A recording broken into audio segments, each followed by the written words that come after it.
Наступление, приказ на вторжение, захват и потеря территории, танки открыли огонь, эскалация на Ближнем Востоке, армию призвали капитулировать, потери среди личного состава.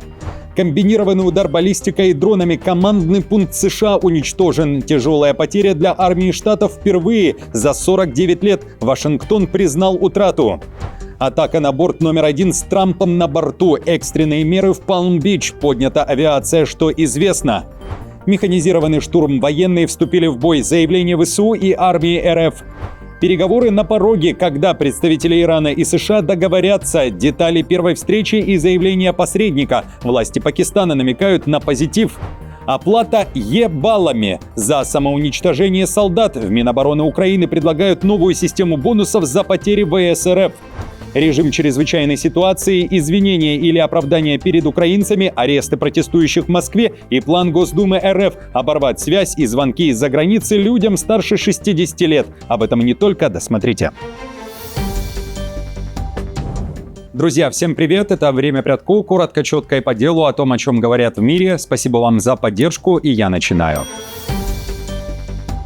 Попытка потушить скандал. Немецкий военно-промышленный гигант Rheinmetall выразил глубочайшее уважение украинским женщинам и мужчинам, однако прямо не извинился перед Украиной за высказывание своего гендиректора Армина Папергера. Последний накануне сравнил украинские дроны с конструктором Лего, который создают домохозяйки с 3D-принтерами. Эти слова особо резко восприняли представители украинских сил беспилотных систем, которые активно пользуются дронами вот уже какой год войны. Тем не менее, в Rheinmetall заявили, далее цитата: «Мы испытываем глубочайшее уважение к огромным усилиям украинского народа в защите от российской агрессии, которая продолжается уже более 4 лет». Кроме того, в Rheinmetall заявили о поддержке Киева, выразили уважение к украинским производителям оружия, однако слов извинения не прозвучало. Далее также цитата: «Особая заслуга Украины в том, что она ведет борьбу крайне эффективно даже при ограниченных ресурсах. Инновационный потенциал и боевой дух украинского народа вдохновляет нас. Мы благодарны за возможность поддерживать Украину теми ресурсами, которыми располагаем».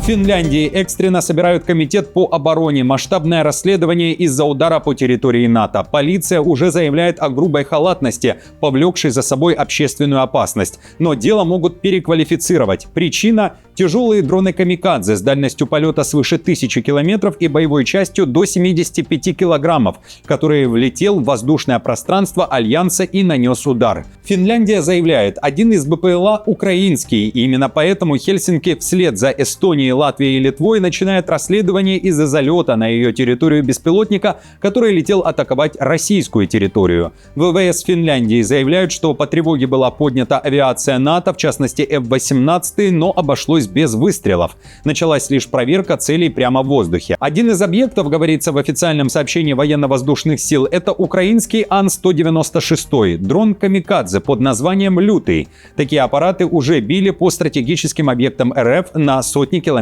вглубь. Финские силовики заявляют, что держат небо под плотным контролем и не спускают глаз с обстановки. Пилот не применил огонь на поражение, чтобы избежать сопутствующего ущерба. Беспилотник столкнулся с землей к северу от Коувалы.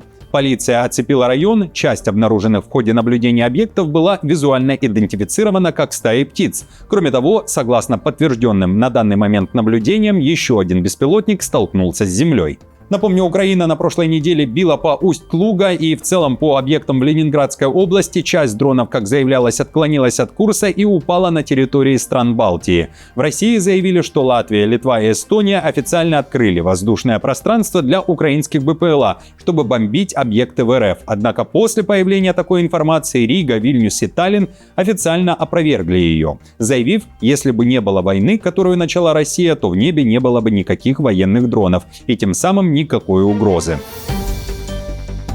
Срочное заседание с военными и решение принято. Нетаньяху приказал расширить вторжение в Южный Ливан для создания более глубокой буферной зоны. Об этом пишет The Guardian, ссылаясь на заявление премьер-министра. Он заявил, что Израиль переходит к жесткой наступательной стратегии и действует уже глубоко на территории противника. По его словам, удары по Ирану, Хезболле и Хамас меняют баланс сил и ломают прежнюю архитектуру угроз. Нетаньяху утверждает, что ликвидация Хасан Насраллы и тысячи его военных сняли главную ракетную угрозу Израилю. Однако Хизбалла все еще способна наносить удары, и армия начинает следующий этап подавления. Мы действуем на опережение, атакуем и создали 3 пояса безопасности глубоко на территории противника. В Сирии от района горы Хермон до Ярмука, в секторе Газа, более чем на половине территории анклава, и в Ливане. Я сейчас распорядился еще больше расширить существующую зону безопасности, чтобы окончательно устранить угрозу вторжения и отодвинуть от наших границ обстрелы противотанковыми ракетами. Израиль заявляет о первых потерях за последние дни. Во время боев с Хизбаллой на юге Ливана погиб солдат Сахал, американец по рождению, который лишь пару лет назад приехал в Израиль. Он был представителем парашютно-десантной бригады и стал 5-м военным Израиля, погибшим в Южном Ливане с начала новой фазы наземной операции, согласно данным Сахал. При этом в течение суток Израиль нанес и более 140 ракетных авиаударов по огневым и ракетным системам КСИР в центральном и западном Иране. Об этом также заявляет Сахал. Нанесены удары и по Тегерану. Там в ночь на 30 марта заявили о блэкауте. Хизбалла и Иран бьют в ответ. Тегеран поразил химический завод в промышленной зоне на юге Израиля. В результате попадания вспыхнул сильный пожар, были повреждены хранилища опасных химических веществ и возникла угроза утечки токсичных материалов. КСИР при этом обратились и к США. Иран уверен, что армия Америки капитулирует, если начнет наземную операцию. Спикер КСИР заявил, что Трамп – марионетка Израиля и самый ненадежный лидер, который метается между переговорами и войной, и намекнул на то, что лучше сложить оружие. В ответ на недавние угрозы Трампа о наземных операциях или захвате любой части территории Ирана, что, конечно, не более чем фантазия, мы заявляем, воины ислама давно ждут подобных действий, чтобы доказать, что агрессия и оккупация не приведут ни к чему, кроме унизительного плена и исчезновения агрессоров. А американские командиры и солдаты станут хорошей пищей для акул Персидского залива. Иран нанес болезненный удар. Западная пресса пишет о поражении боевой авиации США. Уничтожен целый командный пункт. И его особенность в том, что это летающий пункт. Тегеран нанес баллистический дроновый удар по американскому Боингу Е-3 Сентрия, ключевой самолет Дрлоу, фактически летающий радар и опять же командный центр. Это уже подтвержденная потеря. Машина получила критические повреждения прямо на земле. Выгорела задняя часть фюзеляжа и был разрушен радиолокационный купол. По данным западных источников, это первая боевая потеря Е-3 с 1977 года. Стоимость до $700 миллионов. Иранская медиа Тасним распространила после этого такое заявление, цитирую. Или компенсация, или уничтожение имущества врага. В любом случае мы возьмем с врага компенсацию. Если он откажется ее выплатить, мы заберем из его имущества столько, сколько сочтем нужным. Если и это окажется невозможным, мы уничтожим его имущество в том же объеме. Сближение США и Ирана. Стороны согласились на мирные переговоры. Такое заявление сделали в МИД Пакистана. Встреча может состояться уже в ближайшие дни в пакистанской столице Исламабаде. При этом в ведомстве не уточнили формат переговоров, будут ли они прямыми или через посредников. Анонс прозвучал после консультаций глав МИД Египта, Турции, Саудовской Аравии и Пакистана, которые накануне стартовали в Исламабаде. Министры обсуждали пути деэскалации войны на Ближнем Востоке и возобновления судоходства в Ормузском проливе. Благодаря дружественным связям одновременно с США и Ираном, Пакистан стал ключевым посредником в дипломатических усилиях, передав Тегерану мирный план, предложенный Вашингтоном, говорится в публикации CNN. Атака на борт номер 1 с Трампом на борту. Американские СМИ сообщают, что у аэропорта Палм-Бич вспыхнула тревога. Беспилотник едва ли не сорвал вылет президентского самолета. Дрон опасно близко приблизился к самолету. Была объявлена немедленная остановка всех полетов. В небо подняты вертолеты для контроля воздушного пространства вокруг аэропорта. Самолет все же вылетел без происшествий, но инцидент показал уязвимость даже самых охраняемых операций, пишут американские издания, в частности Newsmax. На момент записи выпуска официальных заявлений от Федерального авиационного управления США и секретной службы США по поводу инцидента не было. Удар по территории США не базам, а именно по штатам. Северная Корея замахнулась на Америку. Пхеньян заявляет о новом рывке в развитии ракетных технологий. Испытан усовершенствованный твердотопливный двигатель для ракет, способных достичь Соединенных Штатов. За тестовым пуском лично наблюдал Ким Чен Ын. Об этом сообщает Северокорейское центральное информагентство. Испытание проводилось в рамках 5-летней программы наращивания вооружений для усиления средств стратегического удара, то есть ядерных, баллистических ракет и другого вооружения, говорится в материале. Ким заявил, что новое испытание имеет большое значение для вывода стратегической военной мощи страны на высший уровень. Механизированный штурм на юге страны. Резкое продвижение сил России в Запорожской области. Об очередной атаке сообщают украинские военные. РФ задействовала танки и другую бронетехнику. В заявлении говорится, наступление началось в туманную погоду в районе населенного пункта Малая Токмачка. ВСУ заявляют, техника была остановлена огнем. В то же время украинские войска также публикуют видео того, как открыли огонь из танка. Одновременно Россия подтверждает, сейчас активно происходят механизированные штурмы. Армия РФ даже проводит учения с целью, далее цитата, точного поражения целей. Нью-Йорк Таймс на днях сообщала, Украина поймала импульс на фронте, но Россия уже готовит ответный удар. После редких успехов ВСУ в Запорожской области Москва стягивает силы и разворачивает новое наступление. Главное, меняется сама война и тактика. Вместо наступления малыми штурмовыми группами Россия ищет способ снова массово использовать бронетехнику, несмотря на доминирование дронов. Фронт входит в новую фазу, говорится в публикации. По мере развертывания российского наступления украинские силы продолжают медленно продвигаться в районах недавних успехов. Однако российские войска наступают в других местах и стремятся вернуть недавно утраченные позиции, отмечают аналитики и украинские военные. Они накапливают силы в этих районах и хотят снова нас оттеснить, сказал подполковник Виталий Герсак, украинский командир в Запорожской области. Оплата Е-баллами за самоуничтожение солдат. Украина предлагает награждать бонусами военных ВСУ за то, что военные России, не имея путей отхода и не готовые сдаваться в плен, сводят счета с жизнью на поле боя. Если ВСУ предоставят видео, снятое с дрона с таким инцидентом, то их могут наградить. Такое поощрение предлагает ввести министр обороны Федоров. Он заявил, что война дронов выходит на новый уровень и уверяет, что с фронта ежедневно приходят видео, где российская пехота выводится из боя под давлением украинских БПЛА. Опять же, теперь Киев готов идти еще дальше, начислять Е-баллы даже за такие случаи, если есть видеоподтверждение.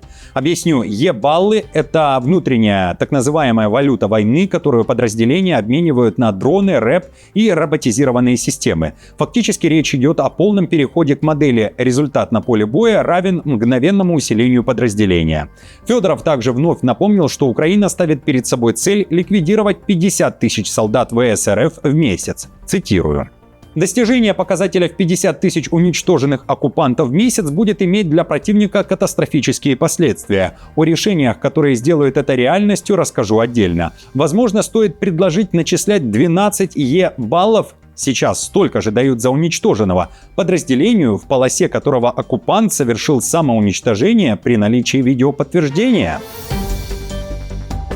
Нападение на главу правительства в Армении. Задержаны 3 человека, пытавшиеся атаковать премьер-министра страны Пашиняна. Инцидент произошел накануне в Ереванской церкви Святой Анны на многолюдном богослужении в честь Вербного воскресенья. На литургию премьер прибыл в сопровождении членов своей команды и многочисленных телохранителей, пишут СМИ. Когда Пашинян выходил из храма, к нему попытался прорваться один из мужчин. Это видно на этих кадрах. А спустя секунды другой человек замахнулся рукой на спину Пашиняна.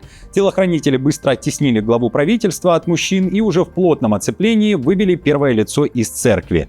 Все 3 задержанных доставлены в Следственный комитет Армении. Там заявляют, что после произошедшего возбудили уголовное дело сразу по нескольким статьям. В Чечне объявлен режим чрезвычайной ситуации. Распоряжение ОЧС подписал глава региона Кадыров. В зону бедствия попала столица Грозный, город Аргун и сразу 9 районов Чеченской Республики. Причина ЧС – наводнение в регионе. С 28 марта Северный Кавказ заливают непрерывные ливни, реки вышли из берегов, вода хлынула в жилые дома и приусадебные участки. Особенно сильно пострадал Гудермесский район. Размыты дороги, повреждены мосты, на отдельных направлениях полностью нарушено транспортное сообщение. Как сообщают Россми, власти бросили на ликвидацию последствий все экстренные службы и тяжелую технику. Идет откачка воды и срочное восстановление инфраструктуры. Автозаки и задержания протесты не удались. В российской столице на Болотной площади полиция разогнала митинг против блокировок интернета. Задержаны более 10 человек, сообщают российские СМИ. Как сообщает Сота Вижн, москвичи хотели устроить акцию несогласия накануне после обеда, однако уже утром Болотная площадь была в плотной осаде ОМОНа. На площади собралось несколько десятков россиян, в основном это подростки, отмечает издание «Осторожно, новости». Силовики призвали их покинуть площадь. По словам одного из очевидцев, участникам протеста пригрозили арестами, если они не разойдутся. В итоге полиция задержала некоторых протестующих, среди них мужчина с плакатом «Нет войне». Напомню, 29 марта в России должны были пройти согласованные митинги против интернет-блокировок, однако власти запретили проводить эти акции. Их организаторы заявляют, что все равно выйдут на протесты, объявлена новая дата – 12 апреля. Должен быть в каждом доме. Россияне стали чаще запрашивать установку стационарных телефонов. Об этом заявили в Ростелекоме. В ведомстве назвали этот способ связи надежным и качественным на фоне нынешних блокировок различных мессенджеров и интернета. Тем временем Госдума обрывает россиянам связь с внешним миром. Там намерены провести закон, который запрещает входящие звонки из-за границы. Его действие будет, вероятно, распространяться на жителей России, которым за 60. Запрет не будет касаться звонков из Беларуси, сказано в документе. Так, власти хотят защитить население России от телефонных мошенников.